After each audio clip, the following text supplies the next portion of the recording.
Matindi ang pasabog sa Senado ngayong araw. Sumabog si Senador Rodante Marcoleta sa kanyang pagbubunyag kung saan isa-isa niyang inilantad ang umano'y mga kapalpakan ng ilang opisyal. Kasama sa mga nabuweltahan ang dating Senate President Tito Soto na agad na nagdulot ng kaguluhan sa plenaryo. Ayon sa mga saksi, hindi pinigilan ni Marcoleta ang kanyang emosyon habang binubunyag ang mga detalye ng umano'y katiwalian, anomalya at iba pang irregularidad sa Senado. Mariin niyang pinunto ang mga pagkukulang ng ilang miyembro, partikular si Soto, sa pamumuno at pagpapasya sa mahalagang issue. Ang kanyang pahayag ay nagdulot ng matinding reaksyon mula sa iba pang mambabatas na nagkaroon ng mainit na palitan ng salita sa plenaryo. Habang patuloy na iniimbestigahan ang mga binitiwang pahayag ni Marcoleta, nananatiling nakatutok ang publiko sa Senado at sa magiging epekto ng pagbubunyag na ito sa imahe at kredibilidad ng mga sangkot. Ang tanong ng marami ngayon, may panagot ba sa mga kapalpakan o mauwi lamang ito sa panibagong usaping pampolitika?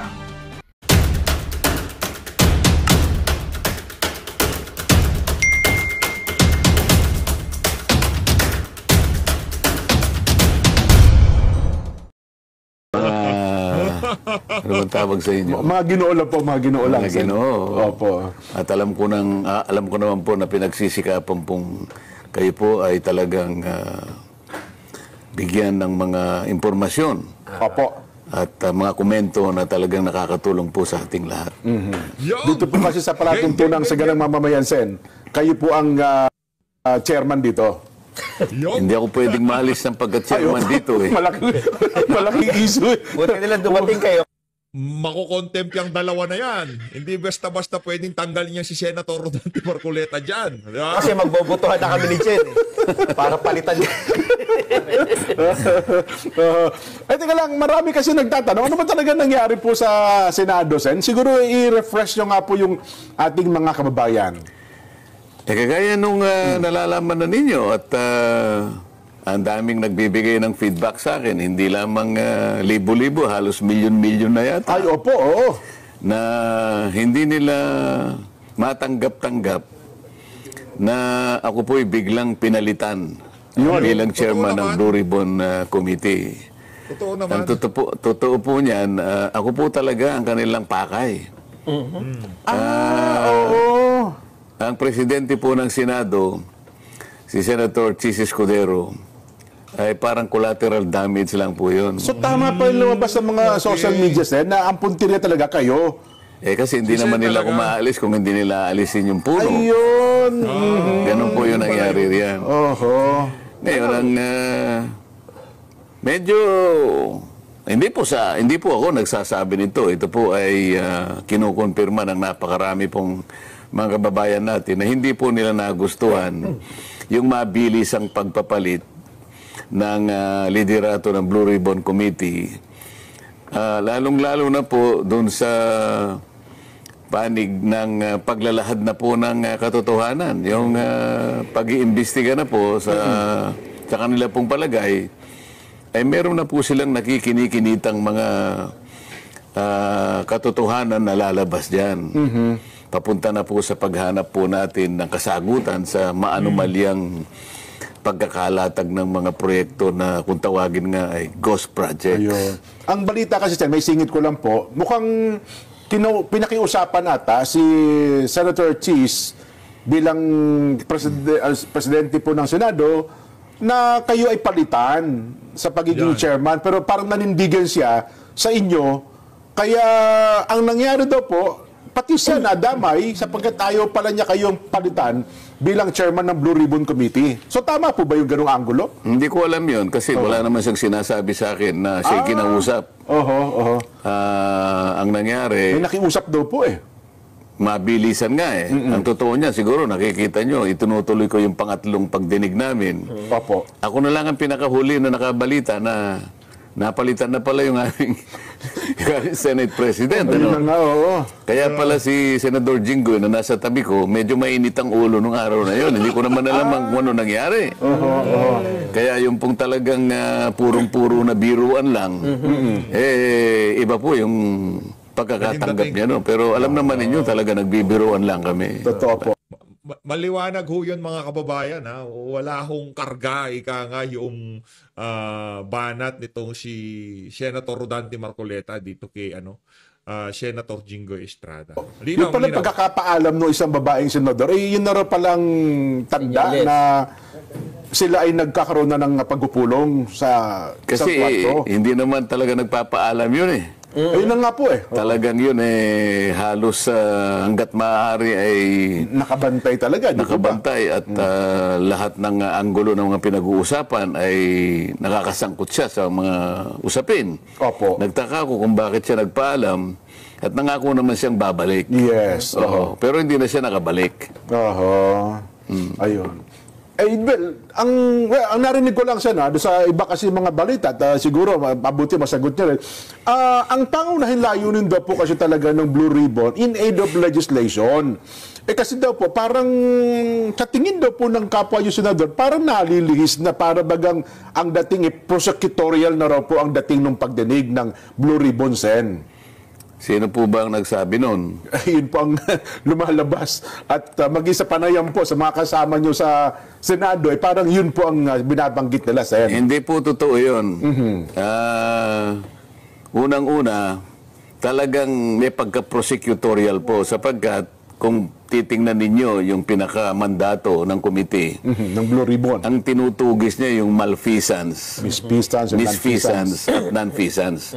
Paano po ang paglalahad ng inquiry kung hindi po namin gagawin sa paraan na pagtatanong at paghanap ng kasagutan sa mga dapat na itanong para nga mapatunayan kung merong malfeasance, misfeasance and non-feasance. Yun po yung tinutungo talaga. Ayun. Yun ang pangunahing layunin ng Blue Ribbon Committee. Kung naipagkamali nila, lalong-lalo na po yung aming puno ng Senado ngayon, yun po yung sinasabi niya. Ayun, opo, Kahit oo. kailan ay hindi po ako lumihis doon sa tuntunin na yon. At baka dapat sana tinanong muna niya ako. Opo. Nakatatlong pagdinig lang ako eh. Tama po. Yung iba nga pong humawak ng Blue Ribbon Committee, nakalampas na sila ng halos 20. Wala pa naman silang nagagawang batas eh. Tama po. Sa totoo lang po, ako pangatlo pa lang. Pangatlo pa lang, meron na po akong naiayos. Oo. Possible areas of legislation. 10 pa yung aming naisip na kagad eh. Oho, sa tatlong pagdinig pa lang po, ha? Tatlong pagdinig pa lang para malaman ng nakikinig sa atin Opo. na tayo naman ay hindi nagbibiro sa mga sinasabi natin. Ipakikita ko dito, alin-alin ba yung mga naisip na nating mga panukalang batas sa liwanag ng mga pagdinig kahit hindi pa talaga natatapos. Pangatlo pa lang na pagdinig. Base sa mga nakita na namin, nakita ko at nakilatis natin. Ito yung aking naisip. Kinakailangan merong amendment ng procurement law. Kasi doon na pupunta po yung mga bidding natin, yung pag-award ng mga proyekto, lalong-lalo na yung pinag-uusapan ng mga flood control projects, nasasalaula Galing talaga sapagkat ni Sen. merong problema, may mga butas sa procurement law. Kinakailangan mag-introduce ka ng amendments. Meron ding amendment po sa anti-graft law. Oho. Tapos dito kinakailangan mapatibayan siguro kung hindi man dapat itaas siguro pati yung pagpaparusa dito kinakailangan ibigyan talaga ng impetus dito eh. Opo. Pwede rin nating meron po kaming iniisip na amendments po sa contractors licensing law. Ito yung sakop ng PICAB, ano? Ikab, opo. Oho. Meron tayong amendment sa witness protection law o yung tinatawag na stand-alone bill, no? Oho. Meron tayong naiisip na amyenda doon sa ating AMLA, Anti-Money Laundering Council. anti-mondeling. Opo. Nakita naman ninyo kung saan, isip-isipin nyo, yung isa sa mga nag-testify doon. Sa isang araw, kaya niyang magpatalo ng halos 14 o 15 milyon. Ito parang ang ginagamit nila, laundry area yung mga kasino natin. Kaya dapat magkaroon ng amyenda sa AMLA, sa batas sa AMLA, no? Nakikita rin natin ang pangangailangan para i-amend yung ating Securities Regulation Code. sapagkat dito pumapasok ang ilang mga kawatan, yung sindikato, ginagamit nila na pasilidad itong areang ito. No? At dito, idadagdag natin yung False Claims Act. Ito yung, kung tawagin ay writ of quitam. Yung bang pwedeng payagan kahit isang mamamayan lang, kahit isang Ordinaryo. karaniwang mamamayan na maghain siya ng asunto laban sa mga opisyal ng pamahalaan, ang kondisyon lamang kapag hindi ito binigyan ng atensyon ng ating Department of Justice. Halimbawa, in 30 days, kailangan umaksyon ng Department of Justice. Pag hindi siya umaksyon, meron ng karapatan na maghain yung karaniwang mamamayan. Sa laki at sa lawak ng pangyayari, iskandalo na nakita natin sa mga proyektong flood control na yan, kailangan nating siguro makagawa na ganitong uri ng batas also. Kailangan din nating pasiglahin yung kailangan ma-approve na natin itong Whistleblowers Protection Act na nakabinbin pa ngayon. Meron pa tayong Heavy Equipment Registration Act. Sapagkat itong ginagamit nilang mga kasangkapan, mga makinarya sa mga proyekto, wala naman listahan ito eh. Ginamit na nila sa ganitong proyekto, pipilitin pa nila kunwari na isulat na ginamit sa ganito. Hanggang Mindanao eh. Lima lang ang makinarya mo eh. Ang project mo mahigit na 50, ibig mo sabihin eh. Iisa lang ang ginagamit mo makinarya. So, at saka ang pang-10 ay kailangan meron tayong flooding master plan. Master plan, So, dito pa lamang, nakakatatlong pagdinig pa lang ako, meron na akong 10 panukalang batas na gusto kong maipundar natin.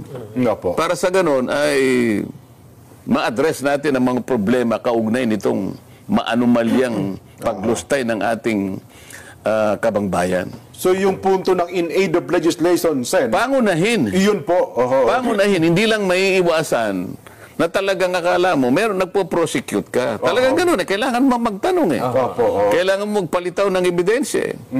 Paano mo ngayon mapangangatwiranan na ang dami palang ganitong mga anomalya kung hindi ka kukuha ng tao na tutulong sa'yo. Kaya ko lang naimungkahe na kung sino man po ang gustong nagsalita na, ay nakausap ko na po yung DOJ na nakahanda po silang tulungan kayo. Basta sasabihin po ninyo yung katotohanan at maituro ninyo yung mga taong nasa likod. Mas malalaki sa inyo. Ang nangyari nga lang, bumaligtad naman ang DOJ. Yun nga. Nako. Akalain mo naman, ito yung nakakapagtaka eh. Kausap ko ang Secretary ng Department of Justice. Linggo. Kausap ko yung kanyang USEC, siguro Biyernes o Sabado. At nakausap ko pa, bago ko uli makausap ang Department of Justice, Secretary Boyeng Remulla. Alam nyo naman na magkaibigan kami. Opo, kahit sa Congress pa. So, kinumit niya sa akin yun. Okay yan, sabi niya gano'n. Ang totoo niyan, partner naman namin kayo, ang Senado, para maipasa natin itong Whistleblowers Act. Pagtulong-tulungan natin yan. Sige, pangako muna sa kanila na mabigyan natin sila ng provisional immunity. Kaya malakas ang loob ko sapagkat alam ko nakahanda siya na tulungan kung sino man ang tatayo talaga na magsasabi na ng totoo. Dito wala pa kayong tinutukoy kung sino? Wala pa. Naihinuha ko lang. Sabi ko, baka sakali. Baka salita, magturo. Kasi ako, na-upload ko na ito nung nakaraang hearing. Baka ako merong At saka sa programang ito, Sen, noong Biyernes, diba sinabi baka niyo merong magkusa. Kailangan nakahanda ako. Kaya nga, tumawag na ako sa iyo. At mabuti naman ka ako, tumawag ka na rin sa akin para makonfirma natin na magkaugnay tayo sa layo ng ito. Yung Witness Protection Program, legitimate na remedyo ito eh. Nasa batas ito eh.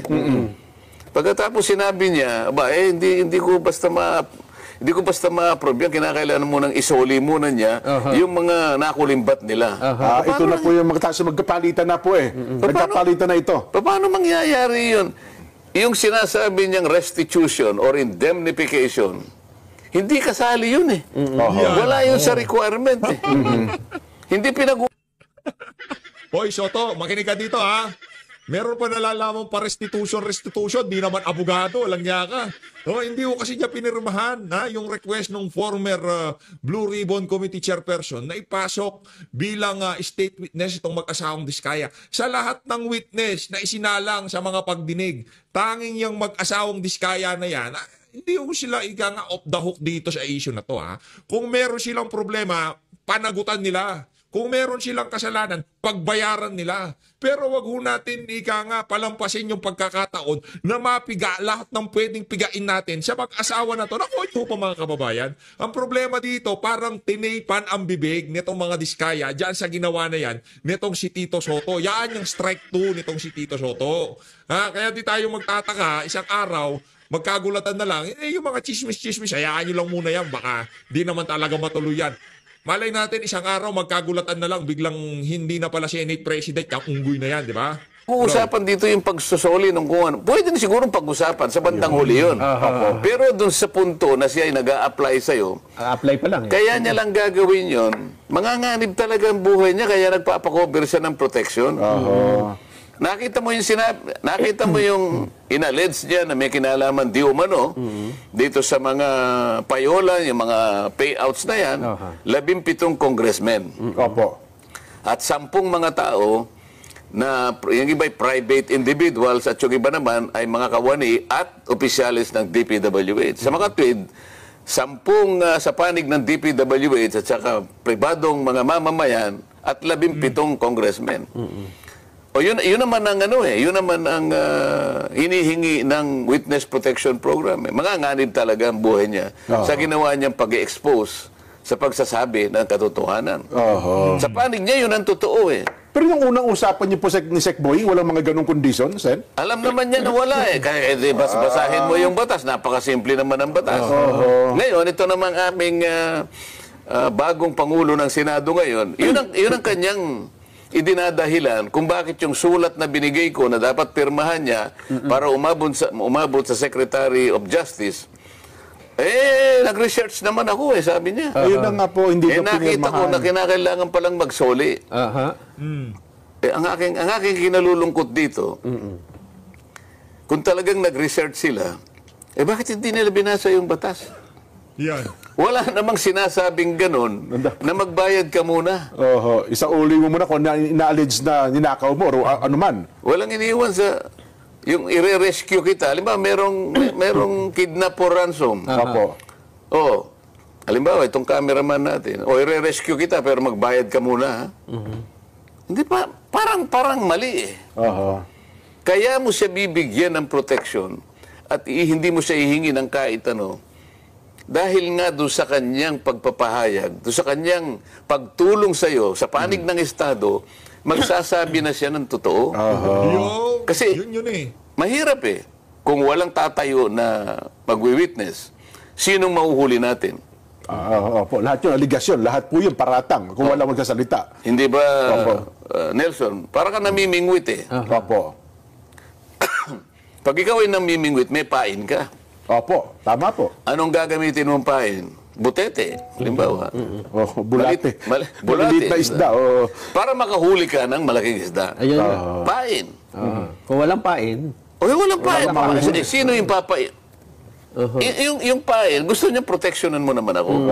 Kakagatin ako niyan So ang pinangako dapat ni Sec Boy, provisional. Hindi, sinabi niya, sige, pangakuan mo sila na sa ngayon pa lang, kaya tinawag niya na provisional immunity. Provisional immunity Manggagaling sa akin, para malaman nila, wag naman ninyo kung ano, wag niyo munang kung ano nung ginagawa nila. Pupunta doon ang BOC, pupunta ang BIR, pupunta yung AMLA. Teka muna, magpa-apply ito Ito yung proteksyon na hinihingi niya hanggang sa ma-approve na eventually, yung kanyang aplikasyon. Walang sinasabi doon na kailangan kang magbayad o magbalik nung inaakala mo na nakulimbat mo. Wala pa Nag-iimbestiga pa lang tayo Paano natin makukwenta kung ano yung babalik? Wala pa naman tayo sa estado na yon. Doon po sa angulo na ang sabi naman nila, kasi selective ang sinasabi, parang may itinatago, merong pinipili, Oo. at ang gusto daw ay magsabi ng tell-all. Walang dapat na itago. Pero pag binabanggit siya, dyan ka na singit ko lang, nagsimula doon sila 2016 eh. Eh bakit daw binabanggit? 2022 lang hanggang sa kasalukuyan. Parang may mga tinanggal daw na pangalan eh. Yan. Yun ang kanyang sworn statement.